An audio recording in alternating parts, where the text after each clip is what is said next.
Bom dia aí. Pessoal, tá todo mundo aí? Não, né? São só 10 aí. Acabou agora a aula do Ricardo?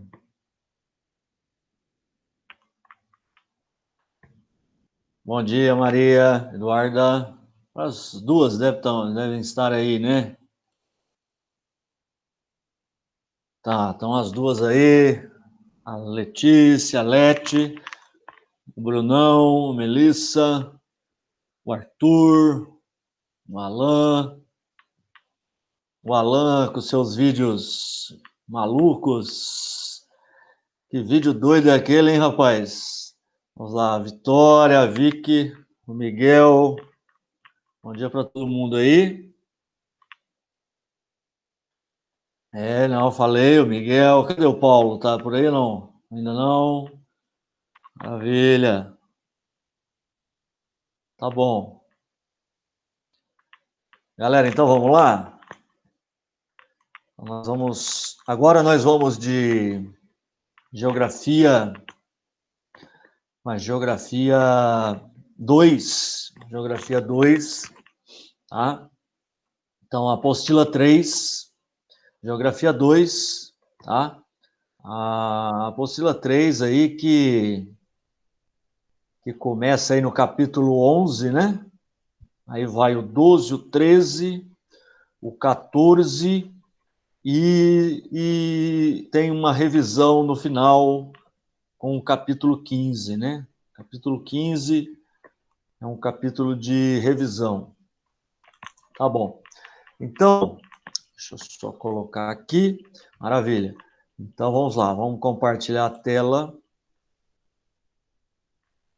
Deixa eu ver aqui o pessoal. Beleza.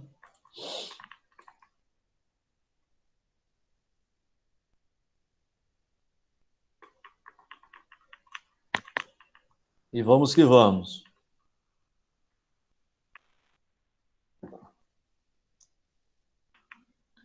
Bom, galera, então, nós estamos vendo na Geografia 2, né, na apostila 3, estamos vendo alguns blocos econômicos, né?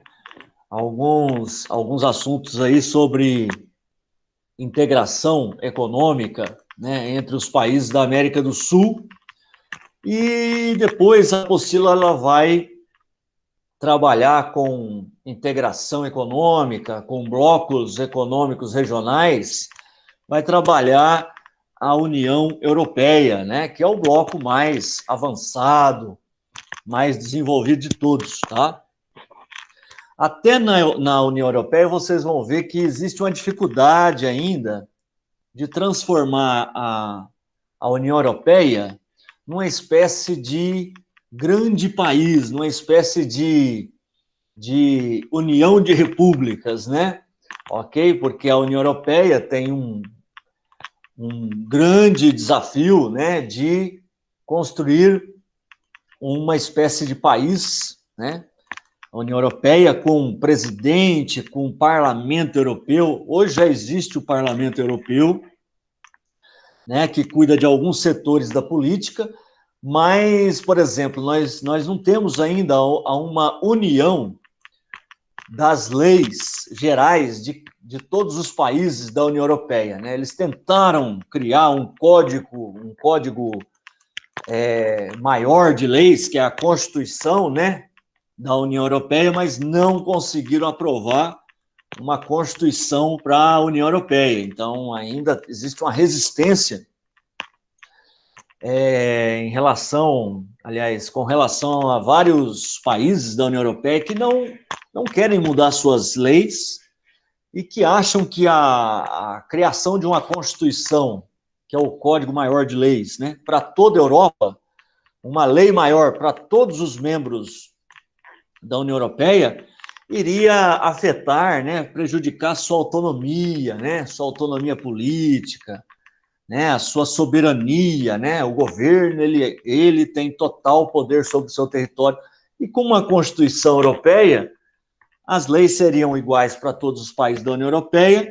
Esses países aí, né, que são contra a Constituição, eles não aceitam, né, perder essa autonomia, essa independência de poder mudar a sua própria Constituição, né? Então, é isso aí. Bom, mas eu estou falando aqui, mas vamos para a matéria. Eu vou fazer uma revisão rápida do que nós vimos na última aula de Geografia 2, tá? E aí a gente já começa o assunto União Europeia, tá? Então, vamos lá. Isso. Então, ó, nós estamos vendo aí, então, nós vimos, né, aliás, América do Sul, tentativas de integração e a política externa dos países da América do Sul. Lembrando, então, que a América do Sul, ela é composta por 13 países, né? 13 países. O Brasil é um deles. O Brasil só não faz aí divisa com fronteira com Chile e Equador, mas é um país vizinho aí de quase todos os países, né? De 10 países, né? E nós estávamos vendo os blocos econômicos. E vocês se lembram dos 4 tipos de blocos econômicos? Vamos ver os 4 tipos aí. Então, nós temos a área ou zona de livre comércio, que é aquela região, aquele tipo de bloco, né, de acordo comercial, econômico entre os países. Porque os blocos econômicos são acordos econômicos, né? São acordos sobre o comércio, sobre a questão industrial, sobre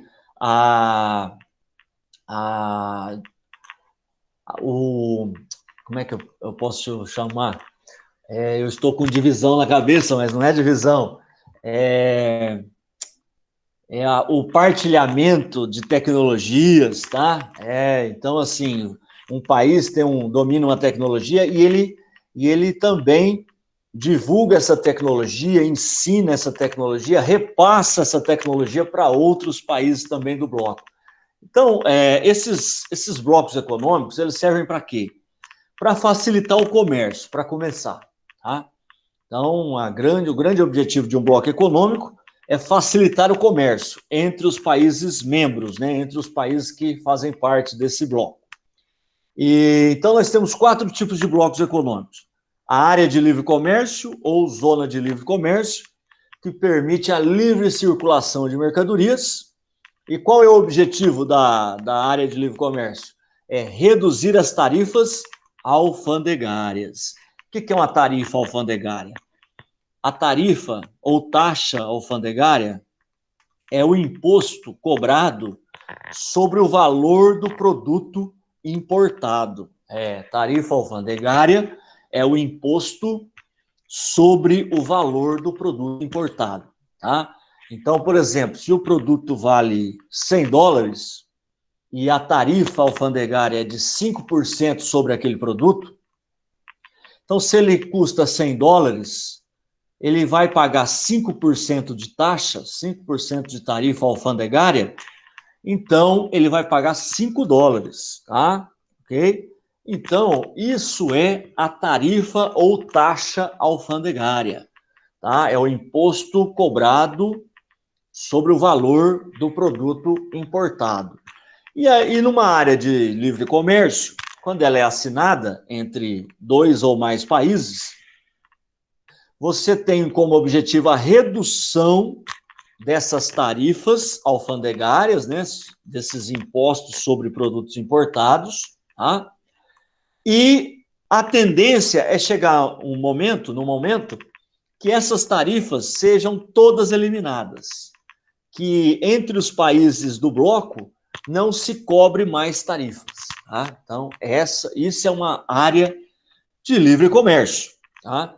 Nós temos várias áreas de livre comércio no mundo. Vou dar um exemplo aqui na América, já que nós estamos vendo a América, do North American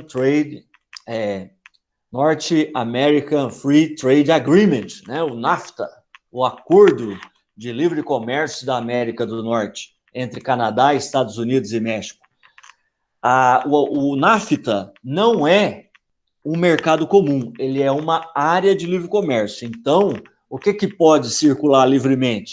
Só mercadorias, pessoas não. Por isso que os mexicanos não podem circular livremente né? Não pode ir para os Estados Unidos ou para o Canadá sem problema nenhum. Eles não podem entrar nos Estados Unidos, né? E nem no Canadá, se não cumprirem uma série de requisitos, né? Uma série de critérios aí para a entrada deles lá. Então, as fronteiras dos Estados Unidos são bem, né, bem fechadas aí para os mexicanos. As barreiras são muito grandes. Deixa eu tirar isso aqui. Maravilha. Aí nós temos também, então nós já vimos área de livre comércio, livre circulação de mercadorias, mas não de pessoas, tá? Redução de tarifas ou eliminação de tarifas, tá? Entre os países membros. União aduaneira ou alfandegária. Por que união aduaneira? Aduaneira vem de aduana, de fronteira. É aquele posto que fica em portos, e pode ser porto marítimo, porto fluvial, né, em rio, ou porto seco. Vocês sabiam que existe porto seco também, tá? Porque aí as mercadorias vão ser fiscalizadas ali para entrar no país. Vai ter que ter nota fiscal. Aí, por exemplo, aqui no Brasil, nós temos a Receita Federal. Aí os fiscais da Receita Federal vão olhar as notas fiscais, ver se aquele produto pagou os impostos certinho, se pode entrar no país, né? Então tem o Porto Seco também. Então, nos portos você tem lá uma alfândega. Perdão. Tem uma alfândega, né? Tem um posto lá fiscal que vai fiscalizar, então, a origem dos produtos, se tem nota, se pagou imposto, né? Então, por isso, união aduaneira, porque vem de aduana ou alfândega, que é esse posto aí da Receita Federal que cobra os impostos dos produtos que são importados, que estão entrando no país, tá? E uma união aduaneira ou alfandegária é o quê? É um conjunto de países que tem uma tarifa alfandegária comum. Essa tarifa alfandegária comum é chamada de TEC, tarifa externa comum ou né, TEC. Então, a TEC, eu já expliquei para vocês. Por exemplo, um produto que vem de fora do Mercosul, o Mercosul é a união aduaneira, tá? Ou alfandegária. Então, um país que vem lá, vem da Alemanha, para entrar no Brasil, para entrar na Argentina, para entrar no Paraguai, para entrar no Uruguai, vai pagar a mesma tarifa alfandegária, né? A mesma tarifa externa comum. Então, por isso que esses países formam a união alfandegária e tem uma TEC, uma tarifa externa comum, tá? Eles cobram a mesma tarifa dos produtos que vêm de fora do bloco, tá? Maravilha. Só que no caso do Mercosul, a união aduaneira é incompleta. Por quê? Porque tem alguns produtos que vêm de fora do Mercosul, né, de países de fora do Mercosul, que cada país cobra um imposto diferente, né? Isso vai depender muito de cada economia, de cada país. Tem país que é mais fraco, por exemplo, sei lá, em indústria de eletrodomésticos. Então, esse país, ele pode cobrar uma tarifa mais alta para que eletrodomésticos de outros países entrem nesse país. Ou é mais fraco, por exemplo, não é que é fraco, às vezes, por exemplo, igual o Brasil, você sabe que o Brasil cobra 90% de tarifa alfandegária sobre os cosméticos, batom, maquiagem, perfume importado. Então, o perfume importado para entrar no Brasil, ele paga 90% de tarifa, né, de taxa, né, tarifa alfandegária. O que é isso? O perfume chega a $100 aqui, né, o padrão é dólar, né, vamos aí nos basear no dólar, aí ele tem que pagar 90% sobre o valor do produto. Então, se ele vale $100, ele tem que pagar 90% desse valor. Então, ele vai pagar $90 só de imposto, só de tarifa alfandegária para entrar no Brasil. Aí, esse produto, ele chega aqui a $100, quando ele entra no Brasil, ele já está aí a $190 de custo, né? Porque ele pagou $90 de imposto, né, de tarifa. Então fica muito caro, né, o perfume importado aí, pro pessoal aí, para as meninas que gostam de perfume, maquiagem e tudo mais. Então, assim, por que o governo brasileiro faz isso? Cobra tanto, uma tarifa tão alta sobre os cosméticos aqui no Brasil? Para proteger a indústria de cosméticos nacional, proteger as empresas brasileiras, Natura, Boticário, essas empresas aí, Jequiti, né? Jequiti do Silvio Santos. Então, assim, eles cobram muito imposto para proteger, né, sobre os produtos importados, para proteger a nossa indústria de cosméticos, né? Não é à toa, cara, que a nossa indústria de cosméticos é uma das que mais fatura no mundo, tá? O Brasil é o terceiro maior mercado de cosméticos do mundo, o pessoal usa bastante, compra bastante, e essas Boticário, Natura, estão ficando... o orçamento é bilionário, né? Uma coisa absurda, né? Quanto que eles ganham. Por quê? Porque eles não têm concorrência, porque a tarifa alfandegária dos produtos franceses, alemães, americanos, japoneses, é muito caro, tá? Então, beleza. E para sair disso, tem que fazer igual o nosso amigo Alan. O Alan, ele compra lá do Paraguai os perfumes dele, tá? Então é isso aí, galera. Então, isso é a União Aduaneira Alfandegária. É um conjunto de países que eles cobram a tarifa externa comum, né, de produtos que vêm de fora do bloco, perdão. Estou com a dicção. Então, ó, vamos ver agora o que é mercado comum. Vamos lá. Mercado comum. Mercado comum, ele permite a livre circulação de mercadorias, de pessoas, de capitais e de serviços, cara.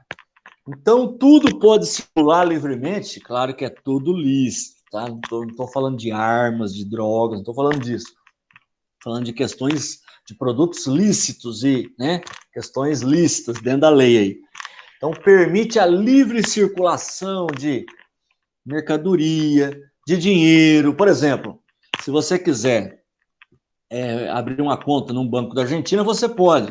Você não precisa ter passaporte, ficar, né, indo lá na embaixada da Argentina e comprovando que você tem interesses lá, negócios na Argentina, não precisa nada disso, tá? Você pode investir em empresas na Argentina, você pode abrir conta tranquilamente na Argentina, no Paraguai, no Uruguai, porque o Mercosul, por exemplo, é um mercado comum, né?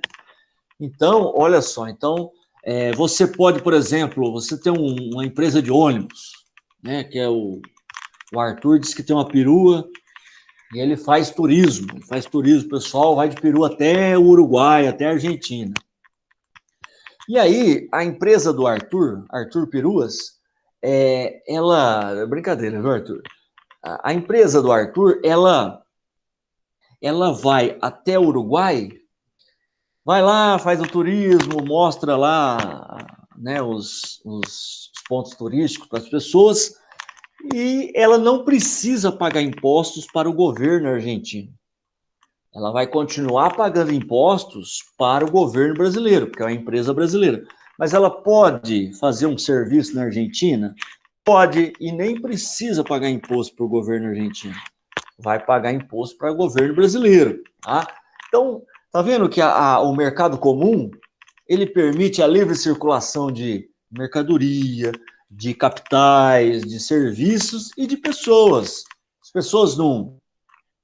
por exemplo, quando eu fui para o Chile, isso faz muito tempo, foi em 2001, ou 2002, uma coisa assim, e assim, a gente teve que retirar na embaixada um visto, não precisa de passaporte, mas precisava ter um visto, tá, para ir para o Chile, porque o Chile, ele não participa do Mercosul, ele não faz parte do Mercosul, Então, ele é um membro só, assim, associado, né, ao Mercosul, mas ele não é um membro efetivo, ele não faz parte mesmo do Mercosul, né, efetivamente.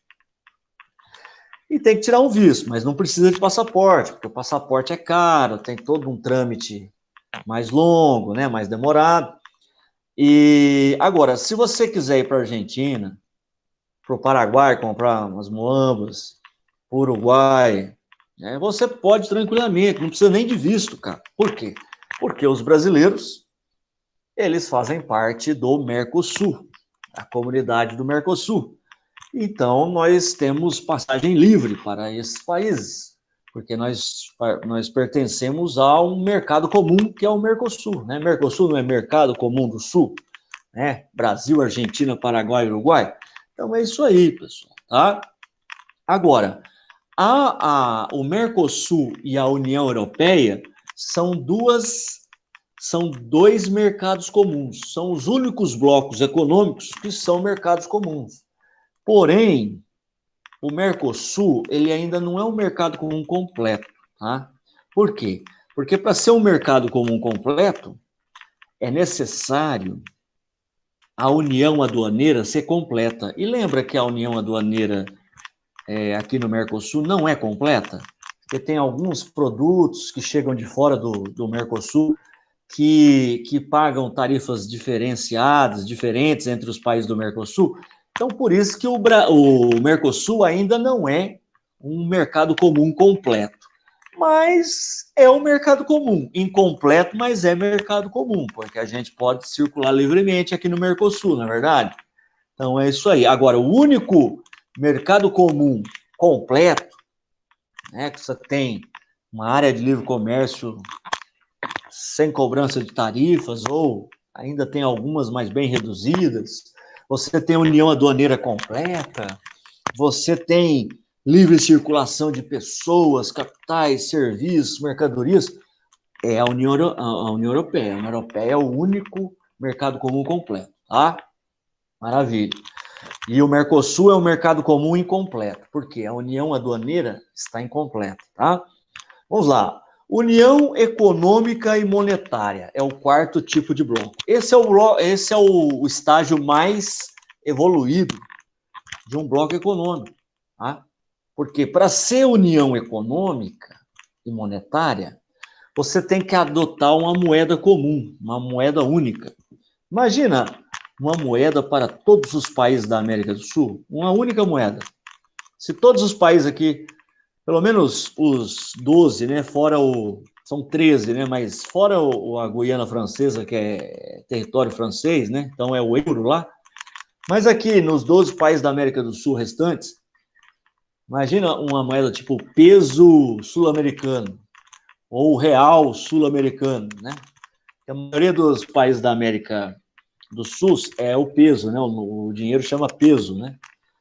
Então, tem o peso argentino, peso chileno, assim por diante. E aqui é o real, né? Nós somos diferentes em tudo, né? Na língua, né? No dinheiro, na cultura, né? Porque os caras, a maioria tem cultura espanhola e aqui foi a colônia portuguesa, né? Aqui foi a América Portuguesa. Então, é tudo diferente, né? Nossa. Mas assim, tudo bem. Então, nós temos o que é a União Econômica e Monetária? Bom, união monetária é quando você tem uma moeda, monetária vem de moeda. Você tem uma moeda única, né? Uma única moeda para todos os países do bloco, ou pelo menos para a maioria dos países do bloco. Administrada por um banco central único, aí já é uma união econômica, porque a política econômica ela vai ser partilhada, ela vai ser, então, a mesma para todos os países membros do bloco. Então você vai ter um banco central único, com a política de valorização de moeda única para todos os países. Você vai ter uma política econômica, por exemplo, de juros, de controle de inflação, única também, tá? Então, União Econômica e Monetária. É difícil de chegar nesse estágio. Só tem um bloco que chegou a esse estágio, que é a União Europeia. A União Europeia é o mais avançado de todos os blocos, né? Só que, como eu falei, a União Europeia ainda tem dificuldades, de chegar a seu objetivo final, que é formar uma espécie de união de repúblicas, como foi a União Soviética, né?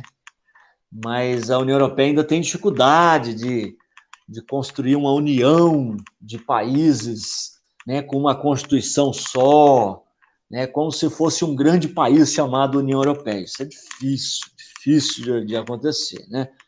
Você veja até a questão do Brexit, né? A saída do Reino Unido da União Europeia.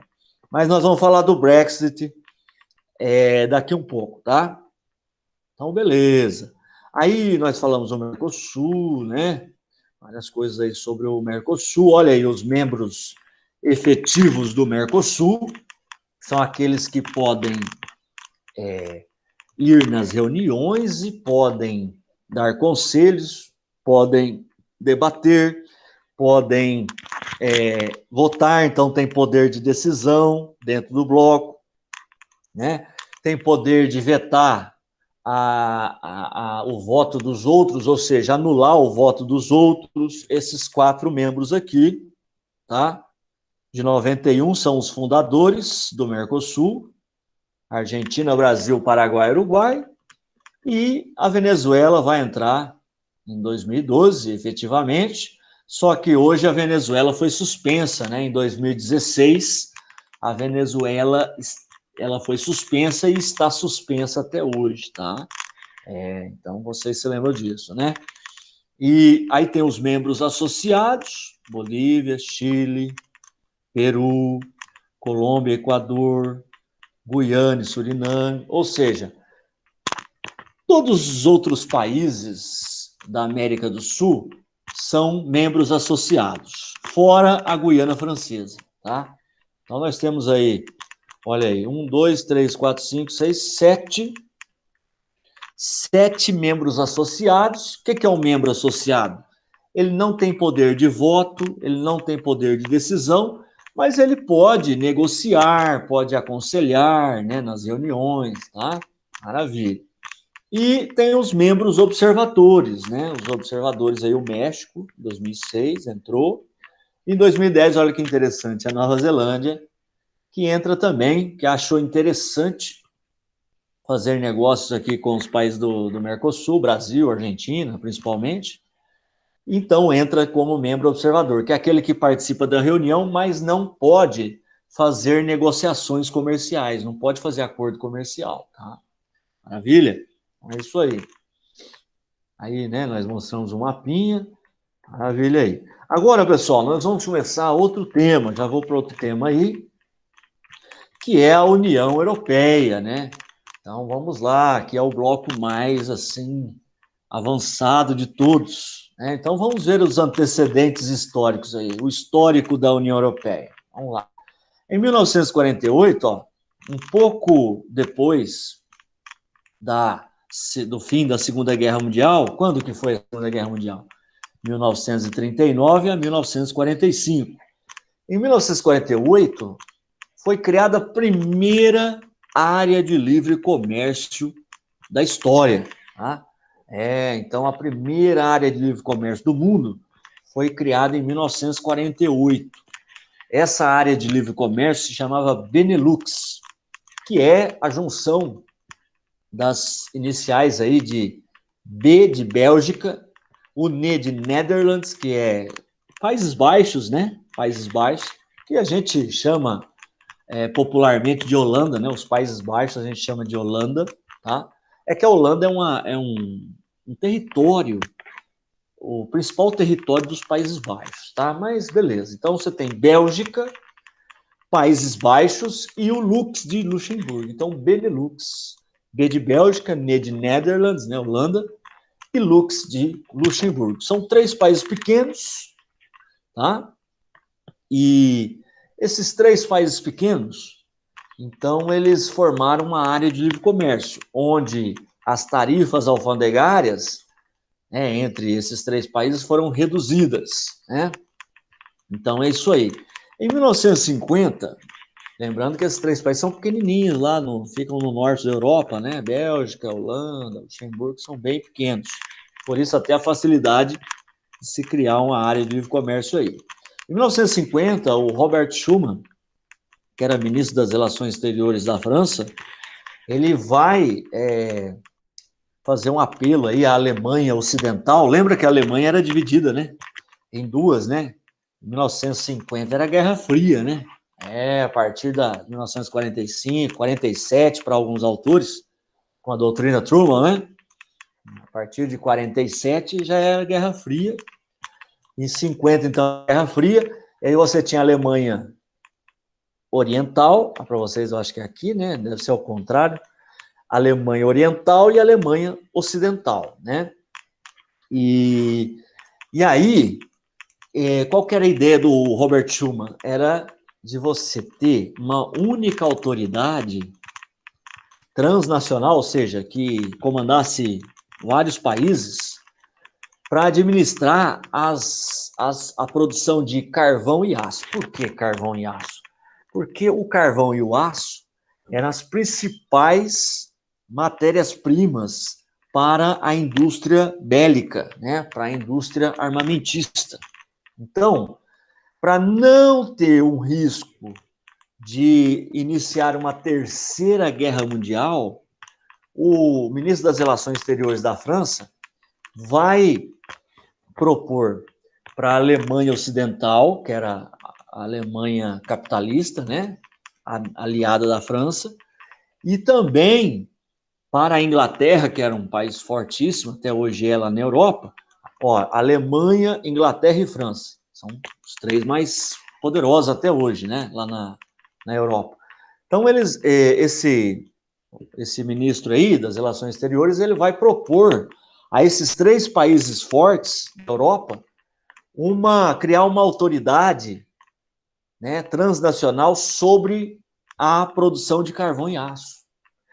E aí essa autoridade transnacional, ela tendo o controle disso, isso evitaria que a Alemanha, ou a Inglaterra, ou a França começasse a produzir mais armamentos e começasse uma nova guerra. Então, tendo uma autoridade maior do que os países, né, sobre a produção de carvão e aço, essa autoridade ia controlar a produção de carvão e aço, o destino dessa produção de carvão e aço, e iria evitar um terceiro conflito mundial, uma terceira guerra mundial, tá? E aí, com isso, pessoal, em 1951, foi criado, então, através do Tratado de Paris, 1951, Tratado de Paris, a criação da SECA. Foi criada a SECA, a Comunidade Europeia do Carvão e do Aço. SECA, Comunidade Europeia do Carvão e do Aço. Tá? E a SECA era constituída por 6 países. Eram os 3 do Benelux, Bélgica, Holanda e Luxemburgo, mais as 3 potências europeias, França, Inglaterra e Alemanha. Beleza, então eram os 3 do Benelux e mais França, Inglaterra e Alemanha, né? Beleza, Alemanha Ocidental, claro, porque nós estávamos em Guerra Fria, né? Maravilha. E aí, o que é a SECA? É uma área de livre comércio só de carvão e de aço. O carvão e o aço, ele poderia ser vendido entre os 6 países da SECA sem pagar tarifa alfandegária. Então tá bom, professor. Então, a SECA, a Comunidade Europeia do Carvão e do Aço, das 6 países aí, era uma área de livre comércio de carvão e aço. E essa SECA, ela tinha também o controle sobre a produção e o destino desse carvão e desse aço, para evitar, né, que um país aí começasse a produzir armas aí, né, sem que os outros países soubessem, ou, né, sem o apoio de outros países, tá certo? Maravilha. Então, 51, criação da SECA, Comunidade Europeia do Carvão e do Aço.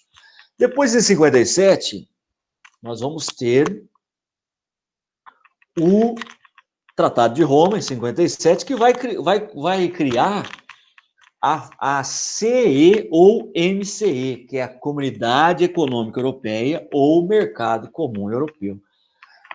Isso é importante, Tratado de Roma, hein? Criou a Comunidade Econômica Europeia ou o Mercado Comum Europeu. Ah, professor, então quer dizer que foi criado o Mercado Comum lá na Europa em 1957? Sim, pessoal. Então, foi o primeiro mercado comum a ser criado na história, né, do mundo, né, na história do homem. Foi o primeiro mercado comum a ser criado, foi lá na Europa, que é o Mercado Comum Europeu, né, aquele tipo de bloco que permite a livre circulação de mercadorias, capitais, serviços e pessoas. Então, pode circular livremente. Esse mercado comum europeu, pessoal, que foi criado em 57, quem é que participava desse mercado comum europeu? Os 6 países da CECA. Lembra da CECA? Comunidade Econômica do Carvão e do Aço? Então, os 6 países da CECA, que é o Benelux, mais França, Inglaterra e Alemanha Ocidental, eles vão ser o início da formação do que a gente chama hoje de União Europeia. É a Europa dos 6. Então, com a formação do mercado comum europeu, você vai ter o início da Europa dos 6, né? 6 países que vão ter uma área de livre comércio, as mercadorias vão circular com mais facilidade entre os 6 países aí do mercado comum europeu, e com redução de tarifas, por isso que vai facilitar a circulação de mercadorias, mas também vão poder circular pessoas, serviços, capitais, entre esses 6 países. Quais são esses 6 países? Olha aqui eles aqui, ó, no mapa, ó. Eu coloquei sempre um mapinha do lado, para vocês virem aí a evolução, né, do bloco europeu, né, da União Europeia. Maravilha. E aí, ó, os países, então, da CECA ampliam a cooperação, né, em outros setores, então vai ter redução de tarifas não só de carvão e aço, mas vai ter redução de tarifas de vários produtos. E vai também ser criadas, pessoal, a CEA, né, que é a Comunidade Europeia para Energia Atômica, ou Euratom. Então, é a Comunidade Europeia de Energia Atômica, de energia nuclear, né? Então também vai ser criada essa Comunidade Europeia para a energia nuclear. Então, além o Tratado de Roma de 57, além de criar a CE ou MCE, vai criar também a Euratom, ou Comunidade Europeia de Energia Atômica, tá? Maravilha. Os objetivos iniciais da CE, né, Comunidade Econômica Europeia, ou MCE, Mercado Comum Europeu, vamos ver os objetivos iniciais: recuperar a economia dos países membros, enfraquecidos econômica e politicamente após a Segunda Guerra. Aí entra aí o Plano Marshall, né, que já estava em curso, né? Os Estados Unidos já estavam ajudando a Europa Ocidental a se recuperar da Segunda Guerra Mundial, né? A economia da Europa, né? E também o Banco Mundial, também, né? Aliás, dentro do Plano Marshall, você lembra que tem o FMI, que é o Fundo Monetário Internacional, que vai cuidar da economia dos países europeus, né? E vai emprestar dinheiro para os países europeus para a economia ficar forte. E o Banco Mundial, né? O Banco Internacional para a Reconstrução e Desenvolvimento, o BIRD, para reconstruir as cidades europeias, as estradas, as ferrovias, né, as usinas de produção de energia elétrica. Então, é isso aí. Então, já estava rolando o Plano Marshall nessa época, mas a Comunidade Econômica Europeia, ou o Mercado Comum Europeu, também começou a ter, por exemplo, um fundo que eles investiam, guardavam dinheiro para emprestar dinheiro para projetos de infraestrutura, né, no mercado comum europeu. Conter a ameaça do comunismo, por quê? Porque eles juntos, eles são mais fortes, né? Eles vão ter vantagens aí econômicas entre os 6 aí países. Eles vão fazer trocas comerciais interessantes e Então, assim, vai ser interessante aí, né? Aqui tem um errinho, né? Porque aqui não é Itália, né? Não seria a Itália aí, mas tudo bem. Seria o Reino Unido. Mas aí, pessoal, então, para conter a ameaça do comunismo, os países da Europa Ocidental, eles tinham que ser fortes, né? Eles tinham que se fortalecer.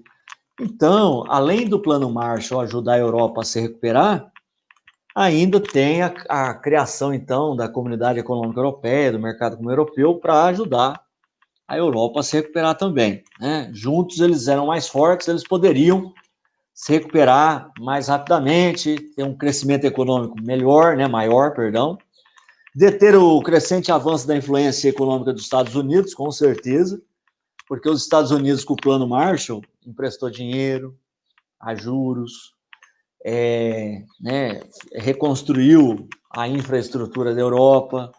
Então, a Europa começou a ficar muito dependente da economia americana. Então, para combater, né, para conseguir concorrer com a economia americana, competir com os Estados Unidos, esses 6 países da Comunidade Econômica Europeia, eles vão se unir mesmo para conseguir concorrer melhor, competir melhor com os Estados Unidos. Então, ó, esses objetivos, muito abrangentes, claro, foram alcançados gradativamente e hoje a Europa, que tinha uma economia 9 vezes menor do que a dos Estados Unidos, quando acabou a Segunda Guerra Mundial, hoje ela tem uma economia pau a pau, é praticamente o mesmo PIB, é o mesmo produto interno bruto, tá? A União Europeia com os Estados Unidos. Então, hoje, olha como melhorou a economia da Europa após esses acordos comerciais aí, né, acordos econômicos entre os países europeus, né? Então, foi bom, sim, a criação do mercado comum europeu e depois da União Europeia. Maravilha. Então, ó, alguma dúvida aí? Não sei se... Deixa eu ver aqui. Tá tudo certo, né? Deixa eu só conferir meu microfone. Ah, tá. Estou escutando você, sim. Maravilha. Tá baixo aí? Acho que não, né? Deixa eu... O som tá bom. Tá, legal. Então, pessoal, vocês estão entendendo aí? Tá tudo tranquilo? Sim, tá tranquilo? Tá fácil? Tá. Maravilha. Então, vamos lá. Ah, o Paulo, agora chegou o Paulo aí. Eu não tinha visto no começo. Bom dia, Paulo. Então, olha só. A Júlia, né? Bom dia, Júlia. Ah, eu sei que faz tempo, mas é porque eu já comecei os slides já no início, eu não tinha visto. Maravilha, maravilha. Então, vamos lá, ó. Depois, pessoal, eu vou propor para vocês aí. Eita, nós, hein? Eu vou propor para vocês uma pesquisa em grupo. Isso aí a meninada já fica, né? Já fica com, já treme já na base. Não, mas é uma pesquisinha em grupo sobre alguns temas relacionados a blocos econômicos. E aí aqui da América do Sul e também a União Europeia, tá? Meu cérebro e o Google. Olha só. Calma, Paulo. Olha, nós vamos... Depois eu vou dar para vocês a liberdade de criar os grupos, né? Mas fica tranquilo aí, fica tranquilo, que é bem tranquilo, eu vou ter uma orientação, o que eu quero da pesquisa, tá? Fiquem tranquilos aí. Bom, aí, voltando lá, nós estamos falando, então, dos objetivos da Comunidade Econômica Europeia, o Mercado Comum Europeu. Maravilha, a Europa dos 6. Aí, em 1962, década de 60, aí eu estou vendo aí, Política Agrícola Comum, PAC, Política Agrícola Comum. E aí eu lembro da Revolução Verde. Eu lembro da Revolução Verde, cara. Que é aquele conjunto de novas tecnologias e técnicas, né, de produção agropecuária que surgiram após a Segunda Guerra Mundial, principalmente na década de 50, nos países desenvolvidos, começou na década de 50, E nos países subdesenvolvidos, como o Brasil, começou na década de 60, a Revolução Verde, com novas tecnologias, né, com novos fertilizantes, agrotóxicos, pesticidas, né, novos tipos de tratores, colheitadeiras e tudo mais, melhoramento genético, né? Então, nós vamos ter uma série aí de novas técnicas, né, no campo, que a gente chama de Revolução Agrícola, né? Aliás, Revolução Verde, perdão. E a Revolução Verde, ela vai estar ligada a essa política agrícola comum, né? Por isso que ela foi aí assinada em 1962, que é um conjunto de medidas aí com o intuito de manter o abastecimento de produtos alimentícios, conter ou controlar o êxodo rural e o consequente crescimento das cidades, além de difundir medidas de controle dos recursos naturais e a preservação do meio ambiente. Lembrando que a Europa, ela teve uma urbanização que acompanhou as revoluções industriais. Então, a Europa foi se urbanizando aos poucos, né?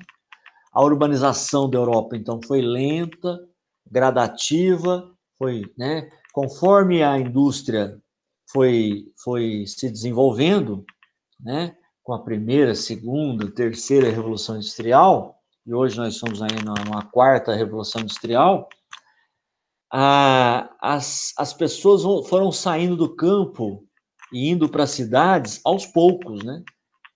E por isso que a urbanização na Europa foi organizada, né? Não foi de forma gradativa e ordenada, né? Foi bem organizada. Então, não é que nem no Brasil, que a gente se industrializou no século XX, faz pouco tempo, e aí um monte de gente queria vir para a cidade, e teve um êxodo rural absurdo, e as cidades se incharam e começou a ter favelas, né? Pessoas invadindo terrenos públicos ou até particulares, e começou a ter, nossa, uma urbanização desordenada aqui no Brasil. Mas na Europa não.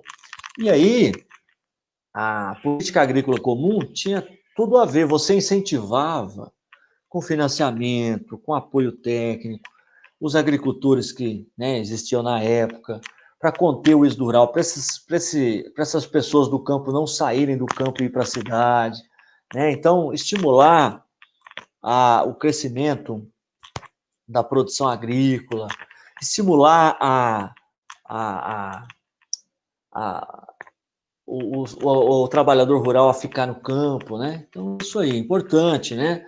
Além disso, difundir, então, aí medidas, né, leis de controle ambiental, né? Leis ambientais para controlar o uso dos recursos naturais e para preservar o meio ambiente, claro. Tanto é que a primeira Conferência Mundial sobre o Meio Ambiente ocorreu um pouquinho depois disso, em 1972. Foi a Conferência de Estocolmo. Passou 20 anos, teve em 1992 a ECO 92, ou Rio 92, depois teve em 2002 em Joanesburgo, depois teve em 2012 de novo no Rio. Então, assim, mas você vê a preocupação dos europeus com a conservação ambiental no século XX, porque antes disso, cara, antes da Segunda Guerra Mundial, a preocupação com o meio ambiente era muito pequena. Mas aí começam a se preocupar com o meio ambiente e começam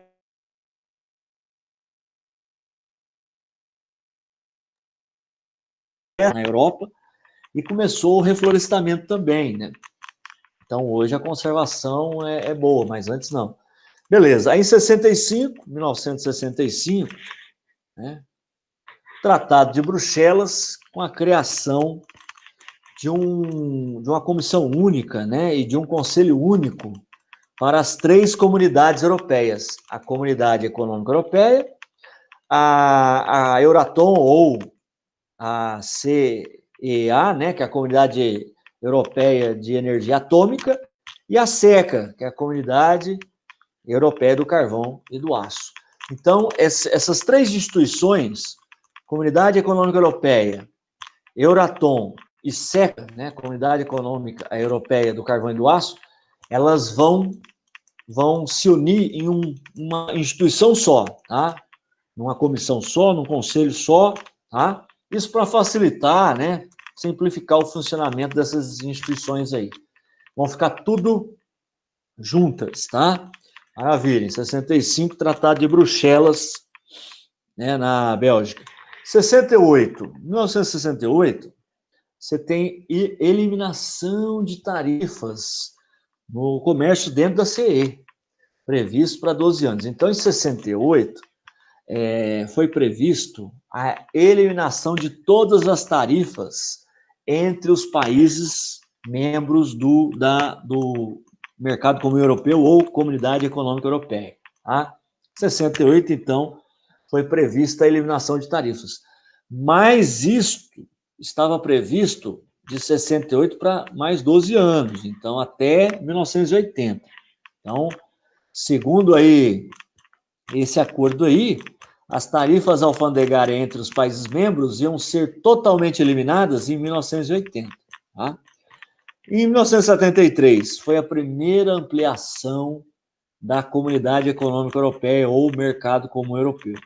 Quem que entrou no bloco em 73? A Dinamarca, a Irlanda e Reino Unido. Ah, então, aqui está o Reino Unido. Ah, agora sim. E aí a Dinamarca também. Isso, maravilha. Em 81 entra a Grécia. A Grécia está aqui. Aí em 83 entra Portugal e Espanha. Então tá, quase todos os países aí da Europa Ocidental já fazem parte da Comunidade Econômica Europeia ou Mercado Comum Europeu. Então você tem os 6 fundadores mais a Dinamarca, Irlanda e Reino Unido, já dão 9, Grécia 10, Portugal e Espanha 12 em 83, 12 países da Comunidade Econômica Europeia. Em 85, através do Tratado de Luxemburgo, também foi criado o Acordo Schengen, cidade de Luxemburgo, tá? Que é uma convenção entre os países europeus, né, sobre a política de abertura de fronteiras e livre circulação de pessoas.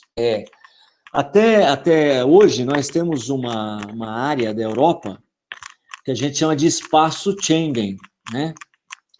Então, esse espaço Schengen, né, ele é uma área de livre circulação de pessoas. O espaço Schengen só tem a ver com livre circulação de pessoas, tá? E não livre circulação de mercadorias, essas coisas não.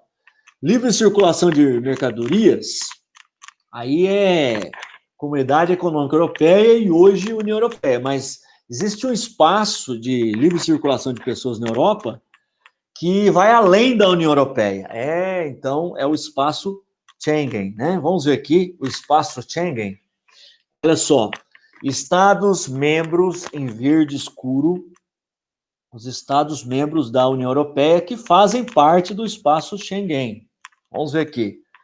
Quais são os Estados membros da União Europeia que fazem parte do espaço Schengen, que é a área que as pessoas podem circular livremente na Europa, entre um país e outro. Então, você tem aqui, ó, os em verde escuro são membros da União Europeia e que fazem parte do espaço Schengen, que é da livre circulação de pessoas.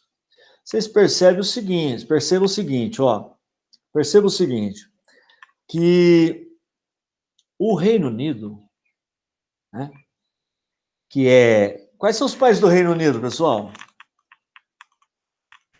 Digam para mim aí. Quais são os países do Reino Unido? Inglaterra, País de Gales, Escócia e Irlanda do Norte, que é chamado de Ulster, né? Então, Inglaterra, Escócia, País de Gales e Irlanda do Norte, o Ulster. E então, olha só, o Reino Unido tem os países que estão nessa ilha aqui, que é a ilha da Grã-Bretanha, tem a Inglaterra, o País de Gales fica aqui, Escócia também, e aqui na ilha da Irlanda, tem a Irlanda do Norte, que faz parte do Reino Unido, aqui, ó, isso aqui, tá? Agora, essa parte da ilha aqui é a Irlanda do Sul, que é chamado de Eire, é o Eire, tá? E essa aqui não faz parte do Reino Unido, não. Só que, olha, tanto o Reino Unido, os 4 países do Reino Unido, como a Irlanda do Sul, não fazem parte do espaço Schengen, tá? Não fazem parte. Apesar de estarem na União Europeia, não fazem parte do espaço Schengen, tá? Então, esses são os países da União Europeia que não fazem parte do espaço Schengen, né? Que é o Reino Unido e mais a Irlanda do Sul. Tem outros países que estão entrando agora, né? Que entraram agora na União Europeia, né? Romênia, Bulgária, né? Croácia. Então, nós temos aí alguns países que fazem já parte da União Europeia também, já estão fazendo parte, mas não fazem parte do espaço Schengen, tá? Então, as pessoas aqui não podem circular livremente para dentro dessa área aqui do espaço Schengen, tá? Isso, então é isso aí. Agora, aí você está perguntando, mas os ingleses, professor, o pessoal da Inglaterra, né, um país rico, eles não podem entrar na França livremente porque eles não assinaram o espaço Schengen. Não, eles podem sim, porque a Inglaterra, ela tem um acordo bilateral com a União Europeia, em separado, que os ingleses podem circular na União Europeia, sim, tá? Só que, por que a Inglaterra, você deve estar pensando, mas por que então eles não assinaram o espaço Schengen se eles podem circular dentro da Europa e os europeus também da União Europeia podem circular no Reino Unido, na Inglaterra, na Escócia, no País de Gales, na Irlanda do Norte? É porque é o seguinte, é que uma parte dos países europeus, pelo acordo Reino Unido-União Europeia, de livre circulação de pessoas, uma parte dos países europeus não podem circular dentro do Reino Unido. O pessoal do Reino Unido, os ingleses, eles não gostam de gente que vem do leste europeu, por exemplo, aqui, da Estônia, Letônia, Lituânia, Polônia, República Tcheca, Eslovênia, Hungria. Então, eles não gostam, né? Eles não aceitaram que esse pessoal do leste europeu entrasse na Inglaterra, entrasse na Escócia, ou seja, entrasse no Reino Unido. Tá? Outra coisa, o Reino Unido também não aceitou que o pessoal da Irlanda do Sul entrasse aqui na Irlanda do Norte, porque a Irlanda do Sul faz parte da União Europeia. Se o Reino Unido assinasse o espaço Schengen, com certeza os irlandeses do Sul poderiam, né, circular aqui na Irlanda do Norte tranquilamente, mas hoje não. A fronteira, as barreiras são bem, né, exigentes, então eles dificultam bastante a entrada dos irlandeses do Sul na região da Irlanda do Norte. Então tem toda essa questão geopolítica, e é por isso que o Reino Unido, que é um país tão assim importante, né, na União Europeia, o Reino Unido não assinou o espaço Schengen.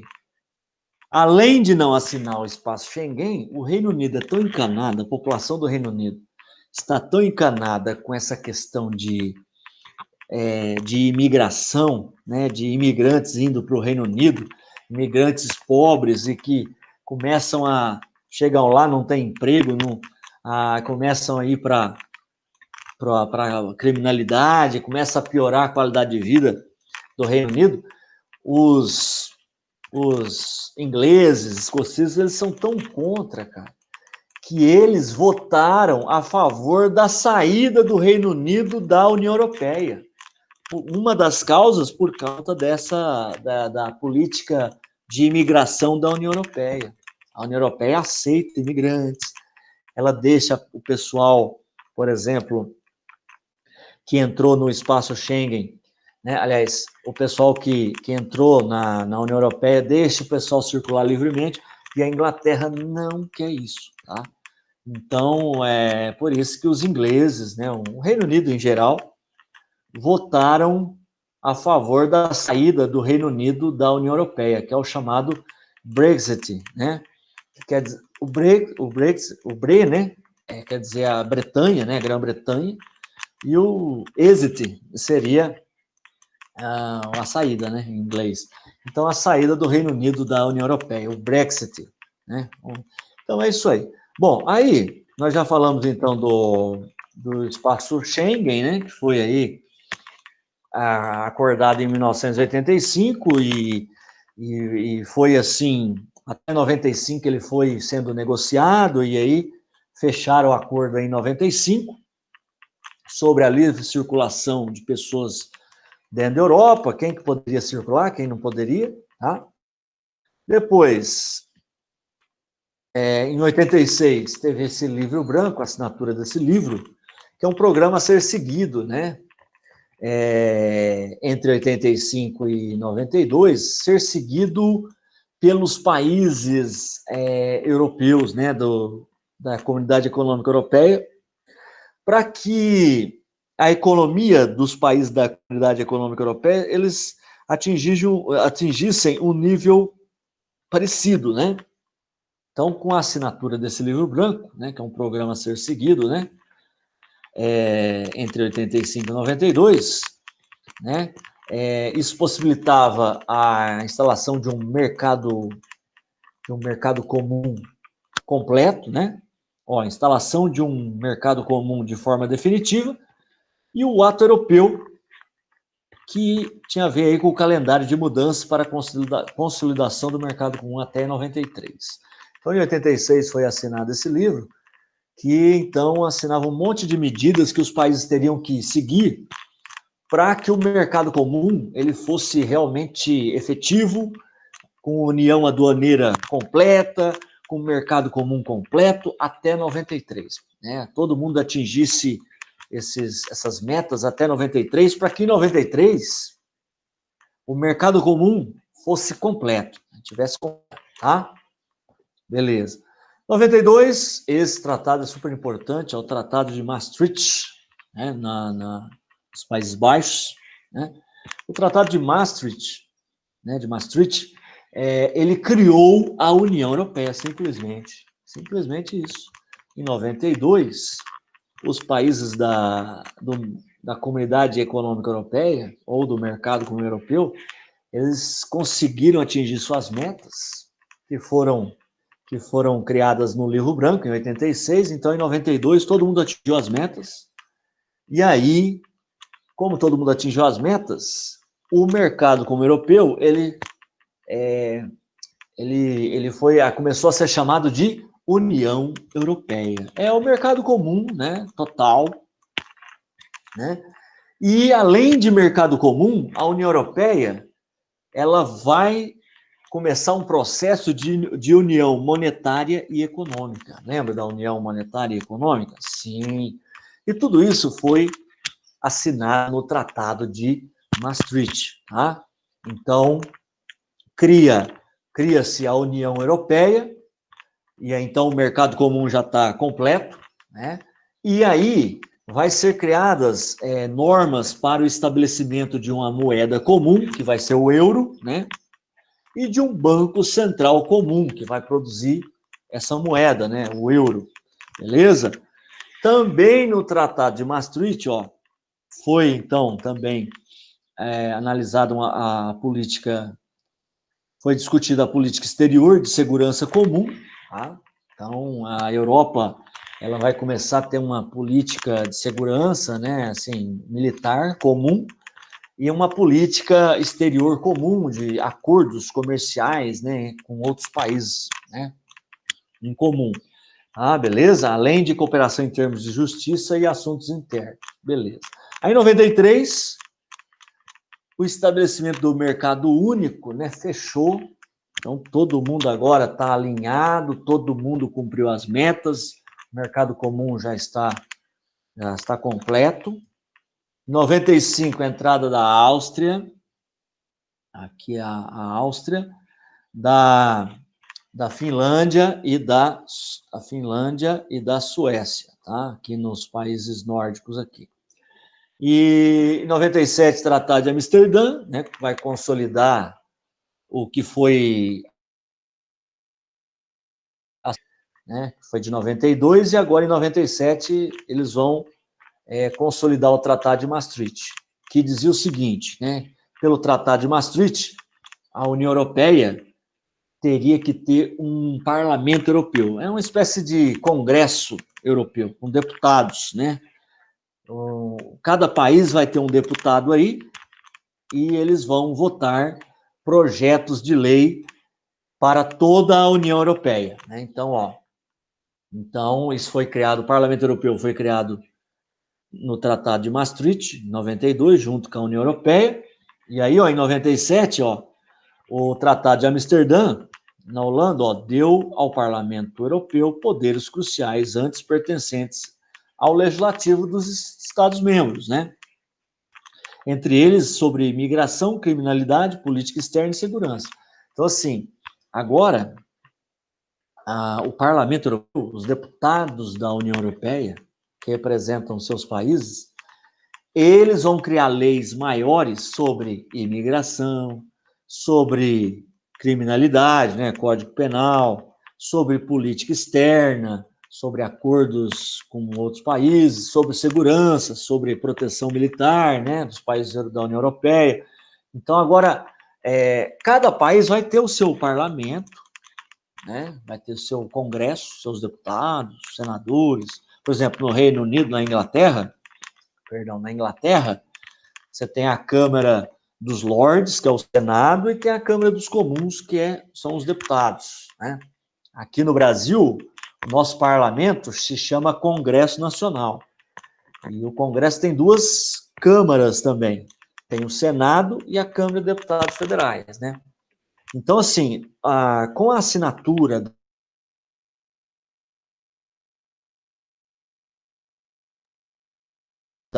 os países europeus vão continuar tendo seus congressos, vai continuar tendo seus deputados do país, seus senadores do país, tudo bem.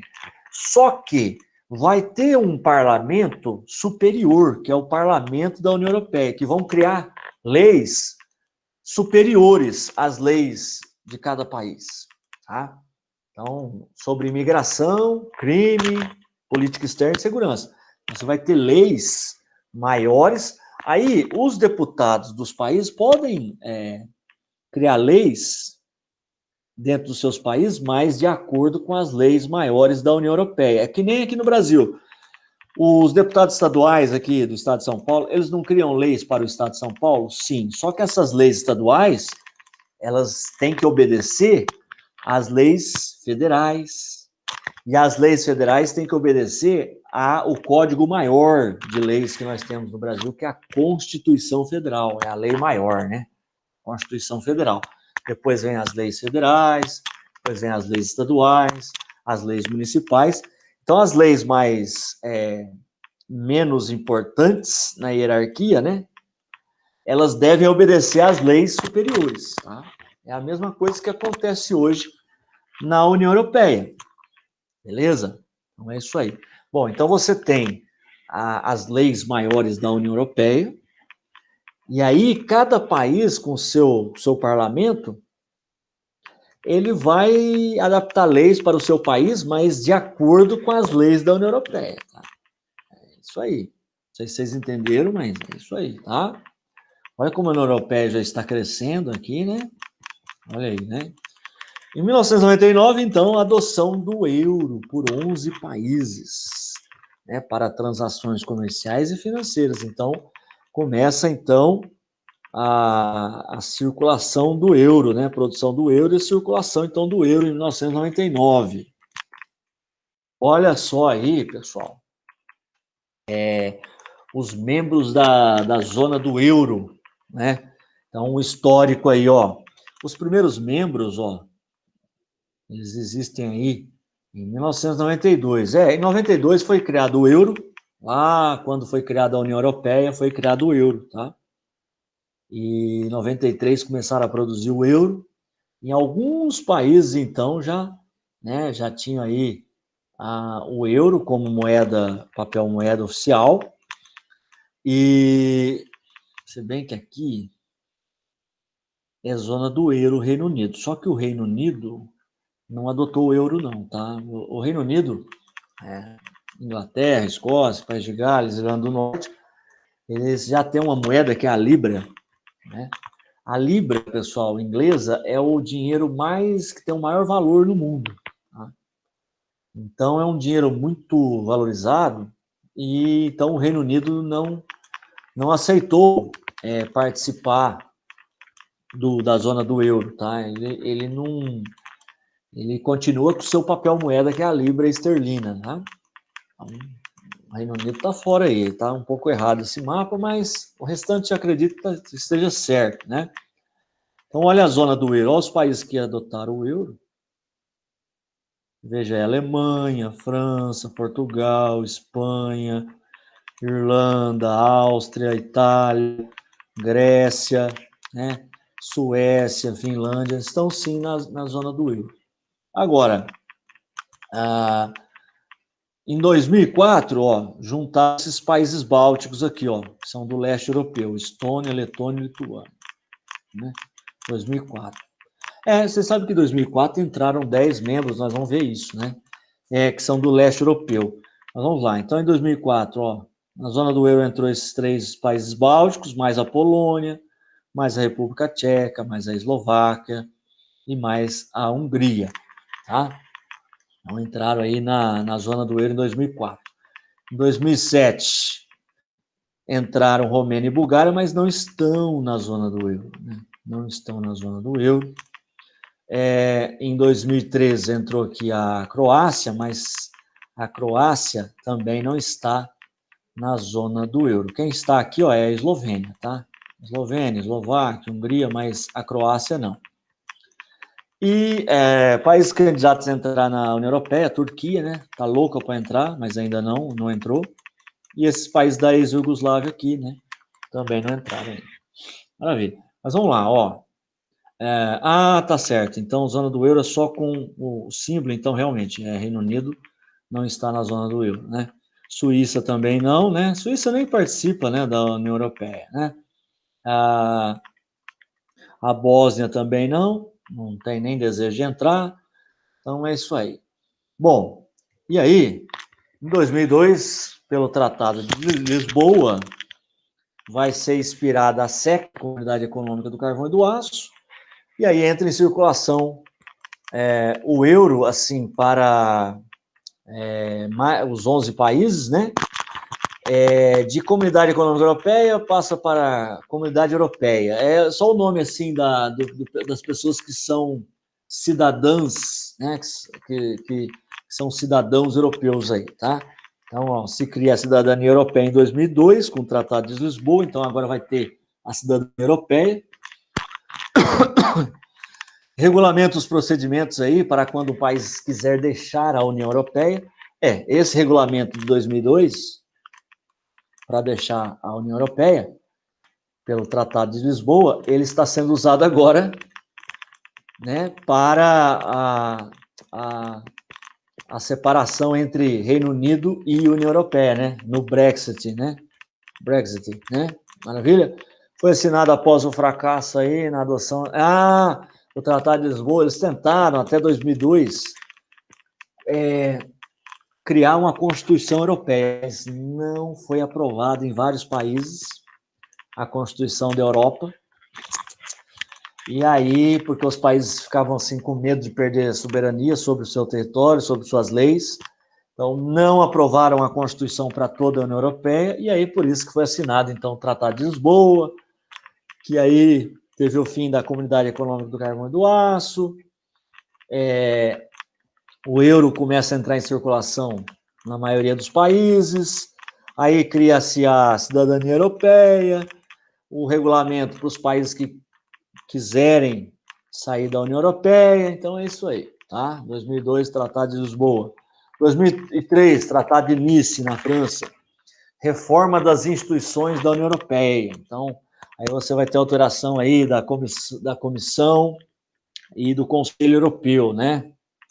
E eles vão fazer uma mudança no sistema de votação dentro da Comissão Europeia, do Conselho Europeu, do Parlamento Europeu, tá? É isso aí.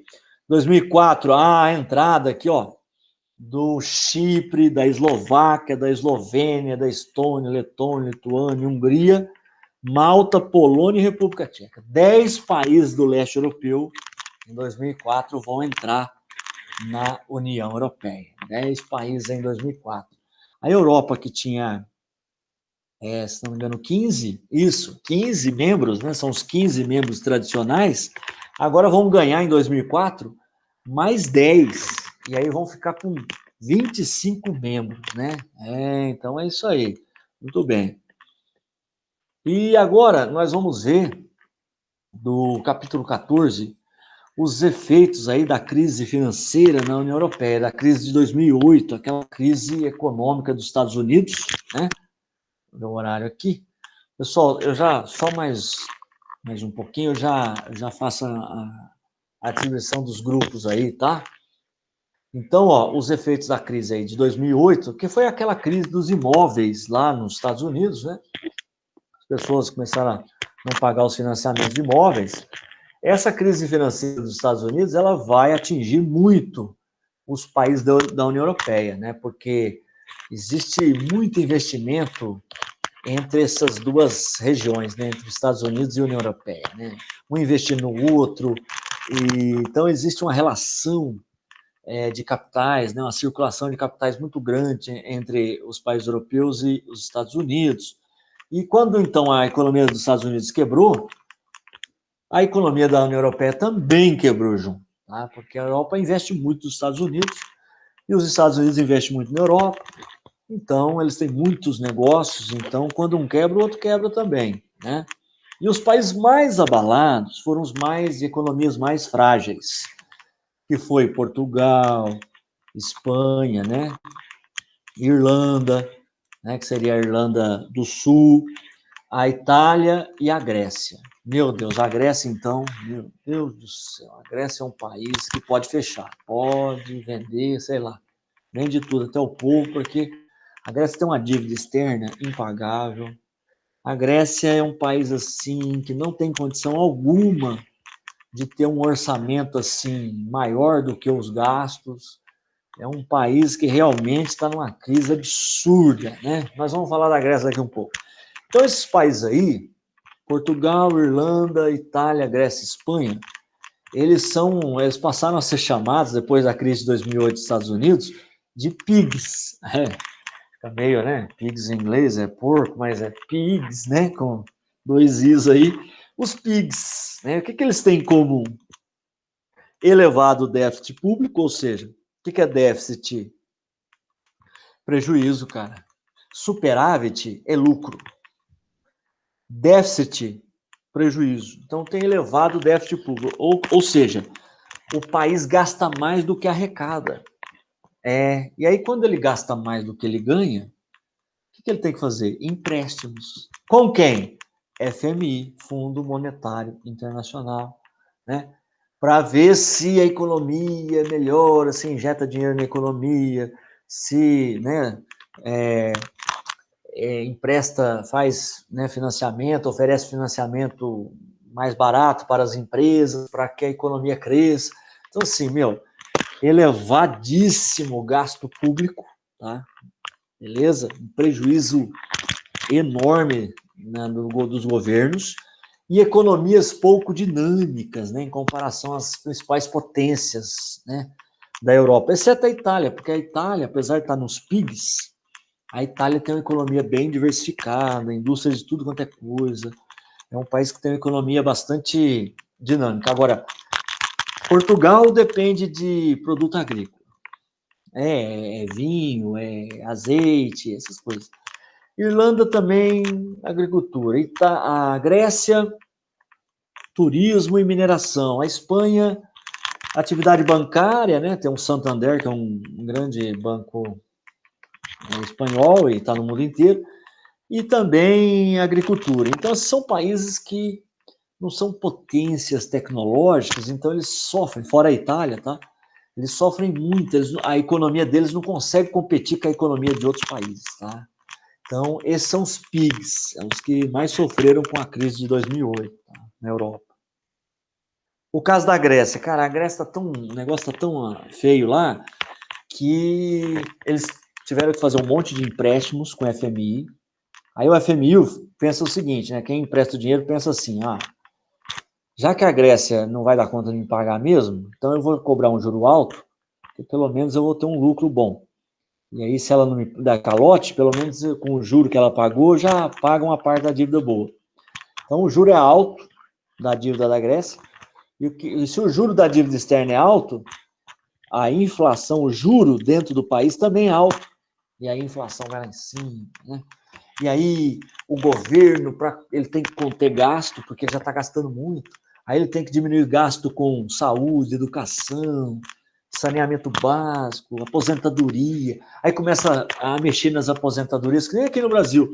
Começa a fazer reforma tributária, né, dos impostos, reforma previdenciária nas aposentadorias, reforma trabalhista, diminuindo o salário, aumentando desconto. Rapaz, e aí a população começa a reclamar, a fazer protestos, então a situação é bem complicada lá na Grécia. Essas medidas, assim, que tiram bastante direitos sociais, é o que está acontecendo também no Brasil, elas são chamadas de medidas de austeridade, né? Então, são bem austeras, bem, assim, antipopulares, né? Impopulares. As pessoas não gostam, né, de perder seus direitos sociais. Claro que não, né? Lógico. E aí, em 2013, a entrada da Croácia, né, na União Europeia, né? Então, é isso aí. Aí, em 2016, o Reino Unido anunciou que queria sair da União Europeia em 2016. É o Brexit, né? O Brexit é a saída do Reino Unido da União Europeia. Muito bem.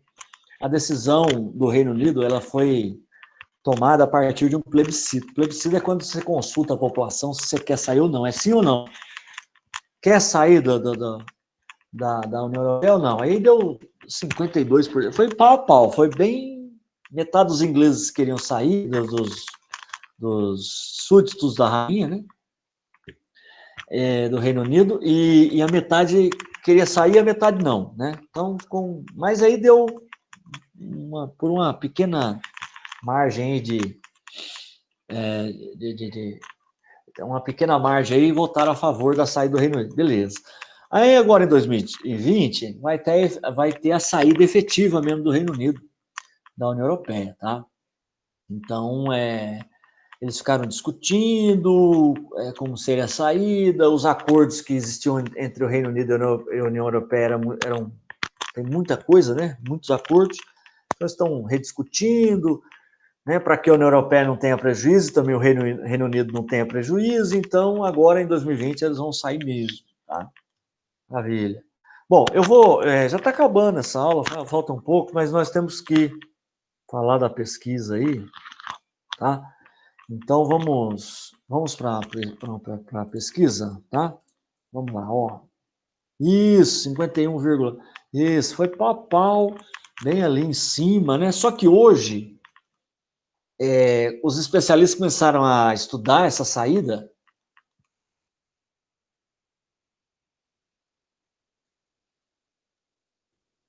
Opa, olha só, é verdade, o Paulo tá por dentro aí, é isso mesmo. E na questão da Grécia, né? Os refugiados. A Grécia não tem condição, né? Só se a União Europeia ajudar, né? Como ajudou a Turquia, né? Com os refugiados. E aí a votação, galera, e aí os especialistas começaram a estudar o Brexit, né? Que seria bom para quem? Seria bom para Inglaterra? Seria bom para a União Europeia?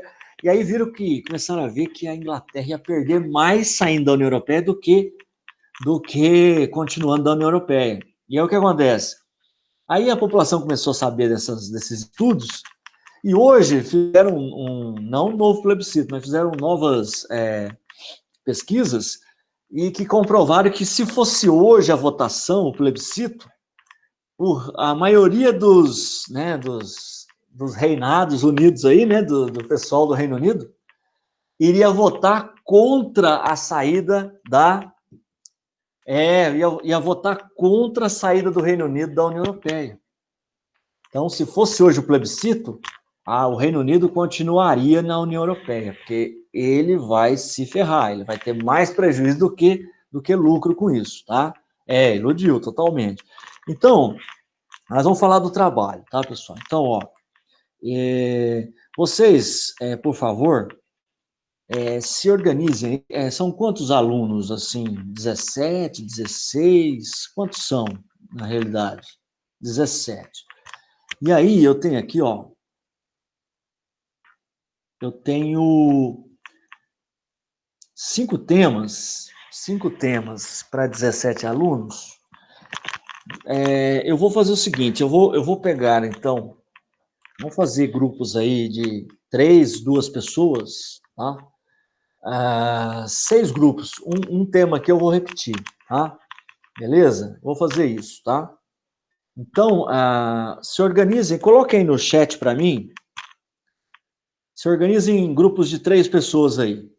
Coloquem para mim os grupos aí, 3, 2 pessoas, assim, tá?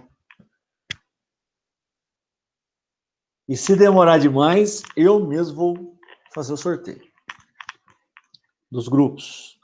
Eu mesmo vou selecionar, vou criar os grupos e eu mesmo...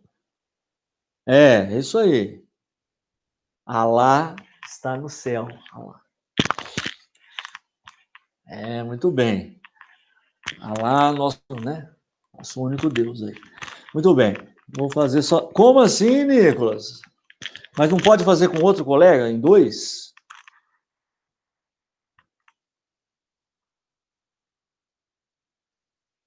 Muito bem. Não quer, não? Então vamos fazer o seguinte: um grupo que teria só 2, então a gente vai o Paulo e o Nicolas, eles fazem sozinho. Vou quebrar essa.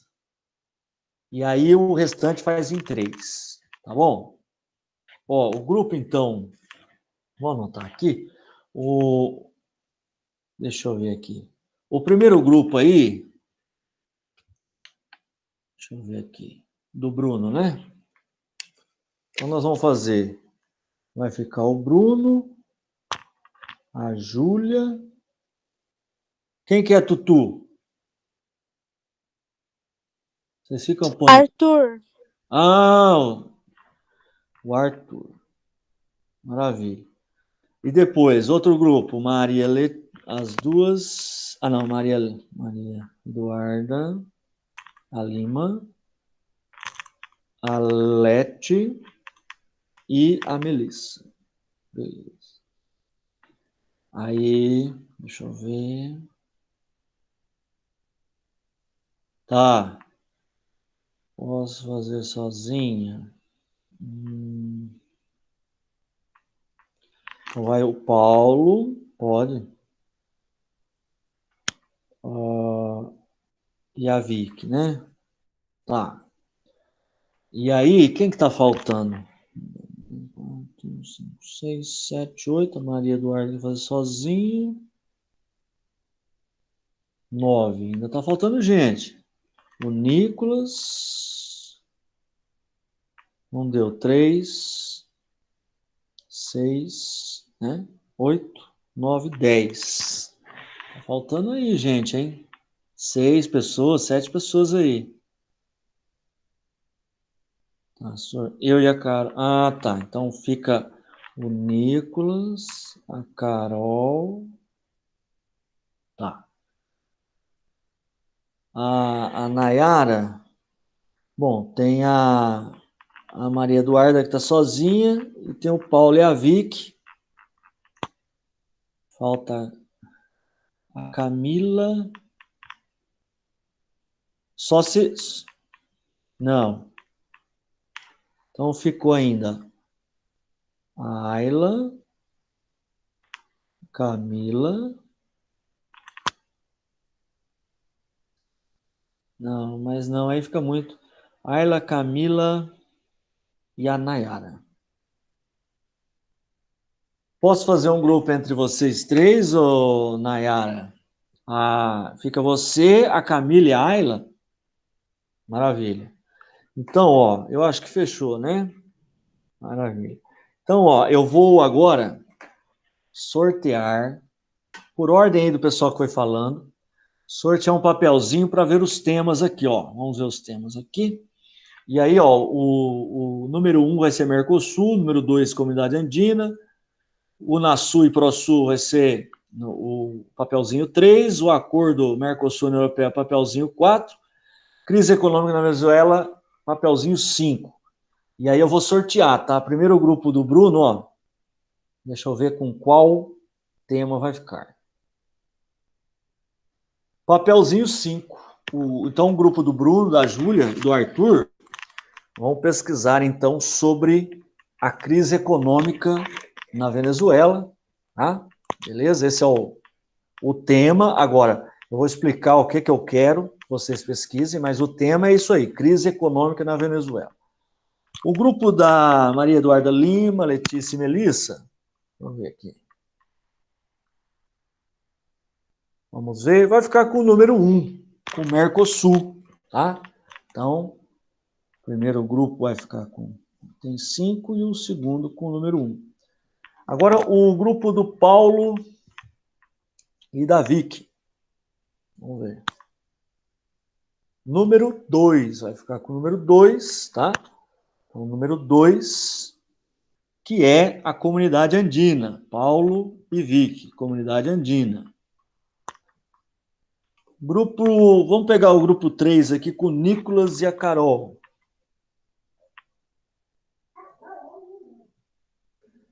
Tema 3, Unasul e Prosul. São 2 blocos econômicos, tá? Senhor, e o Alan, tá em grupo já? Ah, eu esqueci do Alan, né? Ah, o Alan, hein? O Alan, ele não poderia fazer com a Maria Eduarda, não a Lima. É Marconi. Marconi, isso. Poderia fazer? Deixa eu ver aqui. O Alan... Não, sozinho por quê? Não precisa. O Alan poderia fazer ou com o Paulo e com a Vicky, ou com o Nicolas e a Carol.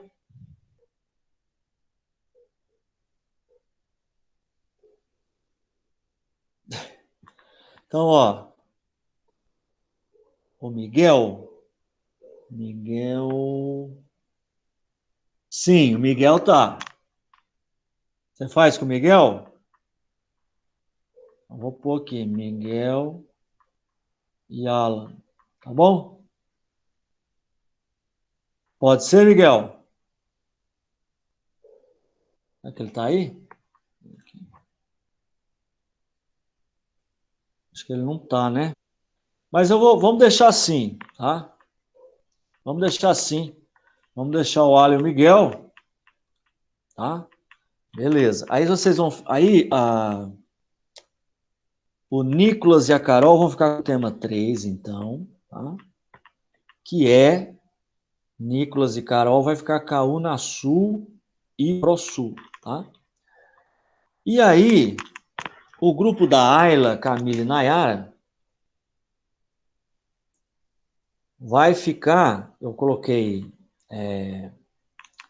tema 4, que é o acordo entre o Mercosul e a União Europeia, que foi assinado, né, esse ano aí, tá?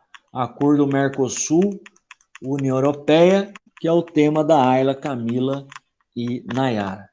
Aí, o restante, pessoal, que é, no caso, o Miguel e o Alan, eles vão ficar com o acordo também Mercosul e União Europeia, que eu acho muito interessante, e a Maria Eduarda Marconi fica, então, com a crise Tema 5, novamente, crise econômica na Venezuela, tá?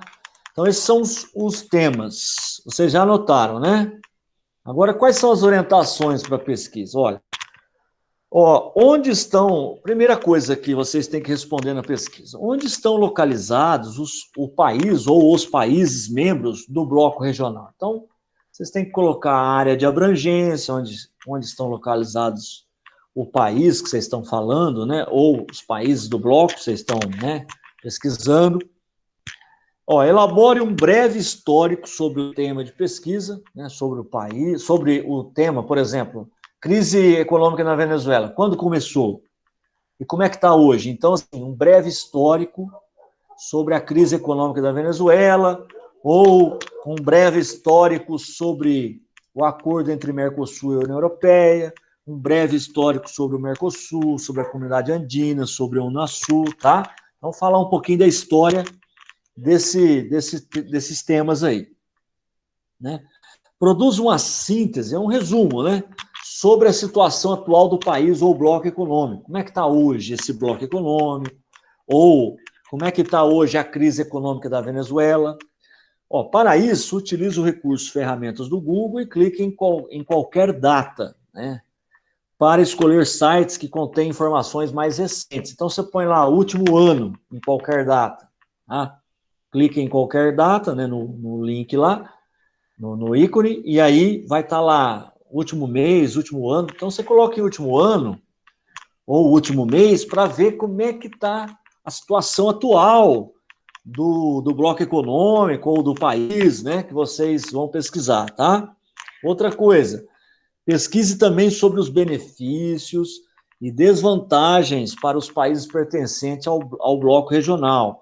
Então, por quem vai pegar bloco econômico, Mercosul, Comunidade Andina, Unasul, Prosul, Acordo Mercosul-União Europeia, vai ter que falar assim, quais são as vantagens do acordo, quais são as desvantagens, quem saiu ganhando, quem saiu perdendo, ou quem poderá sair ganhando, quem poderá sair perdendo, tá certo?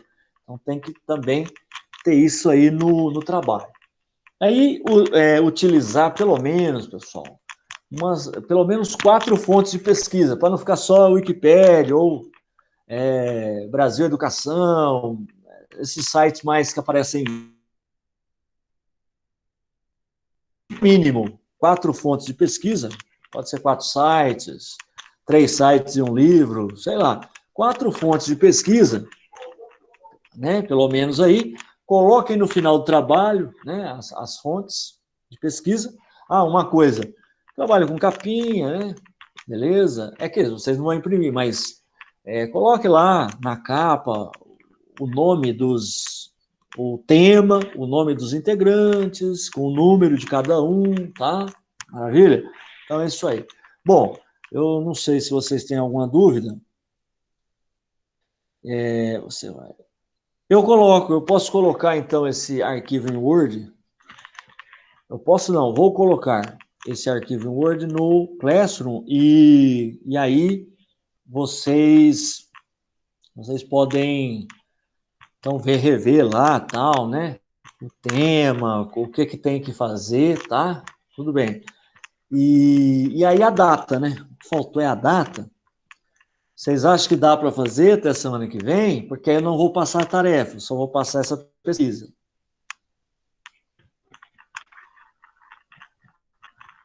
Se quiser mais prazo, eu passo tarefa. Semana que vem. Aqui é tudo democrático. Eu dou as opções, pelo menos, é tudo plebiscito. Tá bom? Então vai ser só a pesquisa. Vou deixar lá esse arquivo de Word aí lá no Classroom, tá? Maravilha, então. Lembrando que hoje ainda eu vou corrigir as tarefas. Quem não fez a tarefa da semana passada, eu acabei atrasando também para postar, não tem problema. Quem não fez, faça aí, até hoje, tá? Beleza? Pode ser à tarde, à noite, mas me entregue aí a tarefa. Beleza? Então tá bom. Obrigado aí pela presença, tá? Valeu aí, galera, Nayara, Letícia. Maravilha. Espero que tenha entendido aí aula de hoje, tá? Valeu, obrigado aí por todos, tá? Alô. Isso, o Alan dos vídeos. Isso, obrigado a vocês. Até a próxima aula, segunda, né?